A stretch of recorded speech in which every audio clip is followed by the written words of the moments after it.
Hi, this is Mati ni Idol Jeps Galyon. Jeps Galyon ng The Comedy Crew.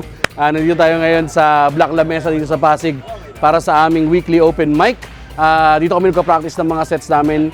Yung mga new jokes dito namin sinasalang. Dito rin yung iba mga open micers para mag-practice. So, takit sa maya sa loob. Kailan ako nag-start? Nag-start ako around June of 2011. Actually, may maganda na rin naman ay dulot sa akin ng stand-up comedy. Kundi dahil sa stand-up comedy, hindi ako magiging writer, hindi ako makalabas sa TV.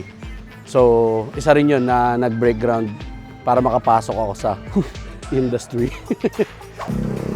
Bukod sa pag-stand-up comedy, full-time tatay ako ng 2 anak so far. Yung kilala ko so far, 2.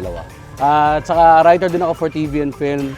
Tapos currently ang ginagawa ko ngayon na project, writer ako sa Goodwill. Pinapalabas sa Net25, nandun din si Alex Calleja, yung iba pang mga The Comedy Crew members, sa writer din doon. Uy, mag-start na yung show. Una kayo, abangan nyo yung mga clips na makikita nyo mamaya. So, check. Ang asin lang din sa Tondo, syempre mga mahihirap yung mga tao doon. Alam mo, mahihirap yung mga nakatira doon sa lugar na pinupuntahan mo. Unang-unang sign, di ba? Alam ko meron din mga mahihirap na lugar dito eh.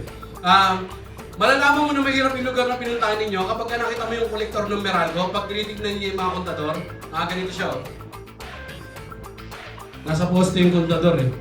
Kasi sinasaksak sila kapag nandun sa harapan ng bahay. Putulin mo yan, ina mo!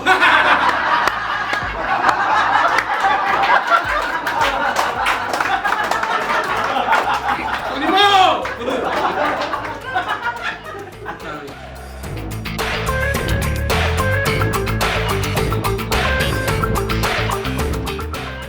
Oh, tapos na!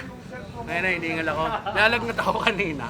Nawala yung lagnat ko. Yun lang pala. Stand-up comedy talaga. Laughter is the best medicine. Tsaka drugs. Yun lang, maraming salamat ha. Kung gusto nyong manood, check nyo lang yung mga socials namin sa @TheComedyCrewPH.